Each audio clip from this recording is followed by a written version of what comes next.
আর তাদেরকে এই পঞ্চায়েত থেকে অপব্যবহার করা হয়েছে, তাদেরকে কাজ দেওয়া হয়নি। আজকে সেই কাজ বুঝে নেওয়ার জন্য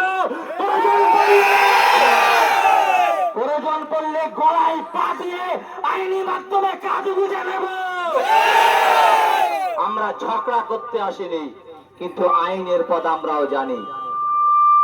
এই পঞ্চায়েতে একটি অ্যাম্বুলেন্স ছিল, সেই অ্যাম্বুলেন্স বিক্রি কোথায় হয়ে গেল আর অ্যাম্বুলেন্সের টাকা কে পেল, তার জবাব আজকে প্রধান মহাশয়কে দিতে হবে।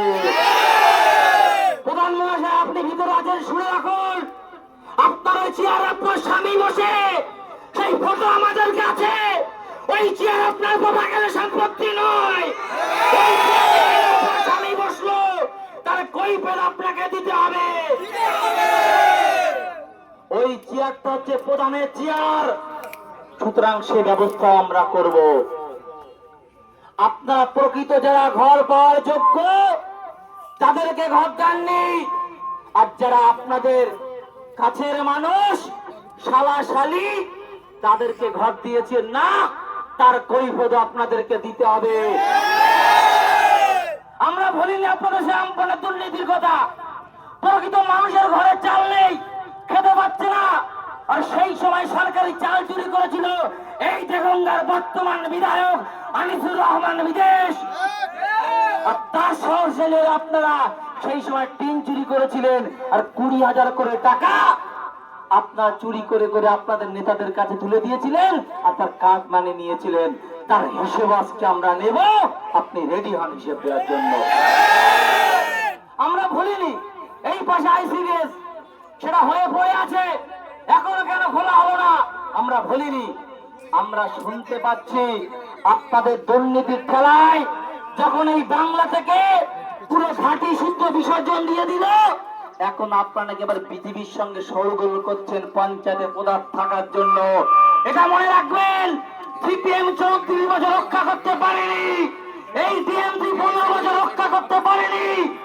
ইতিহাস বলছে কোন সরকার গঠনের 2 বছর আগে এমন বিরোধী কখনো কোন সরকারের দেখা যায়নি। এই বর্তমানে পৃথিবীর সরকারের যেভাবে বিরোধী চালু হয়েছে, সুতরাং এদেরও দিন ঘনিয়ে আসবে। অন্যায় করলে, পাপ করলে বাপকেও ছাড়ে না। আপনারা কি মনে করছেন বিজেপির সঙ্গে শোরগোল করে আপনারা আমাদেরকে রুখে দেবেন? আমাদের জোট সঙ্গী আর এক বন্ধুকে গ্রেফতার করে 8 দিনের পুলিশ হেফাজত দিয়ে রক্ষা করবেন? পারবেন না, পারবেন না, পারবেন না। আরে আমাদের বোন সেখানে নির্যাতিত হয়েছে, ধর্ষণ হয়েছে, তার বিরুদ্ধে আন্দোলন নেমেছে। প্রকৃত যারা আন্দোলন করছিল তাদেরকে গ্রেফতার করার ক্ষমতা হলো না। তার বোন যখন বলছে আমার ভাইকে মেরে জন্য লোক, তাদের গ্রেফতার করার ক্ষমতা হলো না। আর আজ আমরা যারা আইএসএফ বামপন্থী বুকে রক্ত দিয়ে সাধারণ মানুষের জন্য খাচ্ছি, আমাদেরকে আপনারা বলছে মৌলবাদী, আমাদেরকে বলছে আইএসএফকে ছোঁয়া যাবে না। আপনাদেরকে দেখিয়ে দেব এই দেগঙ্গা শুধু নয়, এই বাংলাতে আগামী দিনে আইএসএফ ক্ষমতায় আসবে।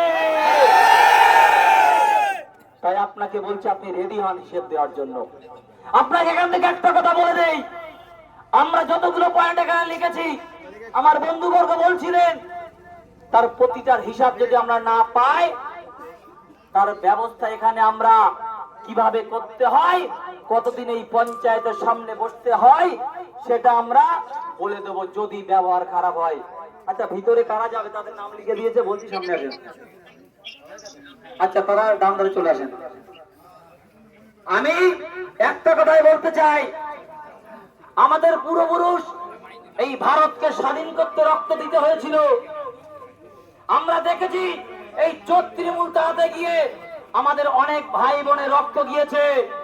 আগামীতে যদি এই বাংলাকে পরিষ্কার করতে, এই বাংলাকে সুস্থ বাংলা গঠন করতে রক্ত দিতে লাগে, এই আইএসএফ রক্ত দিতে পিছা উঠবে না, উঠবে না, উঠবে না।